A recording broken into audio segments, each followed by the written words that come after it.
When we think about World War II, we usually picture the Allies fighting the Axis powers, right? But what if I told you about a full-scale invasion of a completely neutral country by the Allies themselves? Today, we're diving into a forgotten front of the war, the dramatic, lightning-fast blitz of Iran that totally changed the course of the war and the fate of a nation. This very question became a life or death situation for Iran back in 1941.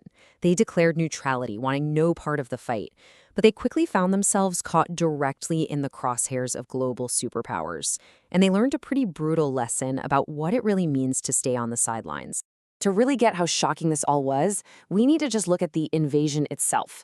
The why it happened is, well, it's complicated, and we'll get to it. But the how it happened was just this brutal, unbelievably fast campaign that brought a whole sovereign nation to its knees in less than a single week. I mean, just look at this timeline. It's wild. In less than a week, a country was completely overrun. You've got Allied forces sweeping in from the north and the south at the same time. And while Iranian soldiers fought back bravely, their resistance was, well, it was a tragic but ultimately hopeless stand against a totally overwhelming force. So that brings us to the big question. Why? Why on earth did two of the world's biggest powers invade a neutral country? Well, the answer isn't in the invasion itself, but in the years leading up to it. It's all about this incredibly high-stakes diplomatic balancing act that Iran was desperately trying to pull off on the world stage. So the story really kicks off with this guy, a nationalist leader named Reza Shah Pahlavi. He rose to power after World War I, a war where neutral Persia had been occupied by both Britain and Russia. His one big goal was to build a new, modern, and most importantly, a truly independent Iran. And to do that, he launched these massive economic, technological, and military reforms. This slide right here, it just perfectly lays out the impossible situation Iran was in.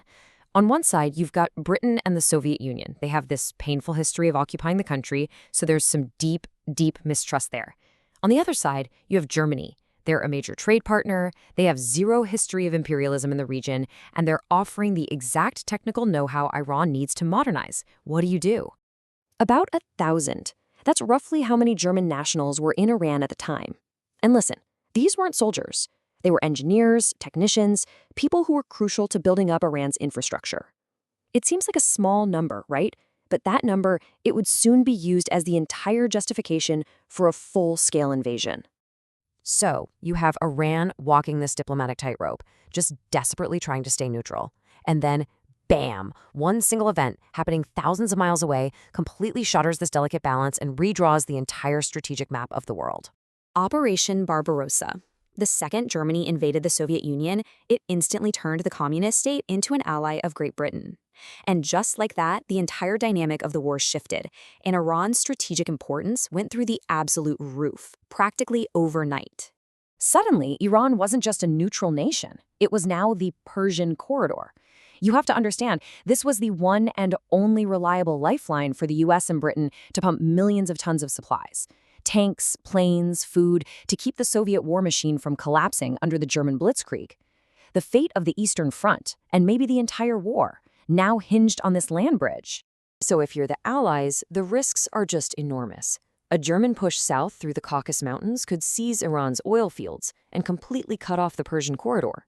In their minds, they had no choice. They had to secure the country. And those 1,000 German civilians, they became the perfect, convenient excuse they needed.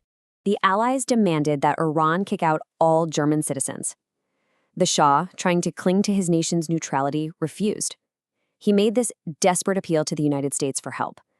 But President Roosevelt's response was a brutal lesson in wartime politics. The message, hidden in all the diplomatic language, was crystal clear.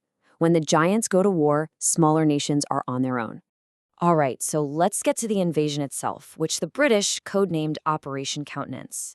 So what happens when Iran's brand new, modernizing, but still pretty small military goes up against two of the most powerful armies in the world? This chart tells you pretty much everything you need to know about the mismatch on the ground. Iran had about 50 decent light tanks. They were up against hundreds of Soviet T-26. Now, the T-26 was already kind of obsolete against German panzers, but against the Iranians, it was an unstoppable tide of steel. And in the sky, it was the exact same story. Iran could scramble maybe 40 combat-ready planes, and most of them were outdated. They were met by over 400 Soviet fighters. The few Iranian pilots who even got off the ground, they weren't really a threat. They were more like targets. The Allied plan was a classic pincer movement. You had the British and Indian divisions striking from the south, grabbing the all-important oil refineries. At the exact same time, 3 entire Soviet armies pushed down from the north.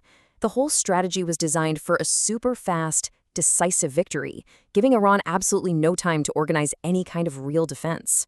So the military part of this was over in just a few days. But for the people of Iran, the consequences of this occupation were devastating, and they were really just getting started. The human cost tells a pretty grim story all on its own. For the Allies, casualties were incredibly light. But for Iran, nearly 800 soldiers and civilians were killed. This wasn't a battle between equals. It was a tragedy where all the sacrifice fell on the one nation that was just trying to stay out of the war in the first place.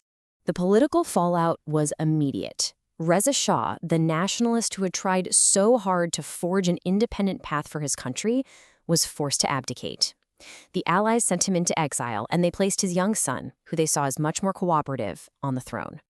And to make this new reality official, the 3 nations signed this treaty. It made Iran an official ally and supposedly guaranteed its independence. But the most important part here, the one you really need to remember, is that last bullet point, a clear promise that all Allied troops would get out of Iran as soon as the war was over. But while millions of tons of Allied supplies were flowing through the Persian corridor to help the Soviets, the country of Iran itself was being bled dry. Manpower, resources, even food were all diverted to support the war effort. For the Iranian people, the result was a catastrophe. Massive inflation, severe food shortages, and a tragic famine that swept the nation. So what happened to that promise to leave? Well, after the war, Britain and America kept their word. They pulled their troops out. But the Soviet Union? They stayed. They even started sponsoring separatist movements in northern Iran. This whole episode sparked one of the very first major crises of the brand new Cold War, and it left behind this lasting legacy of bitterness and basically proved all of Iran's historic mistrust right. You know, the story of the invasion of Iran is just this stark reminder that when global conflicts break out, the lines of neutrality can be completely redrawn by force. It leaves us with a question that's just as relevant today as it was back in 1941.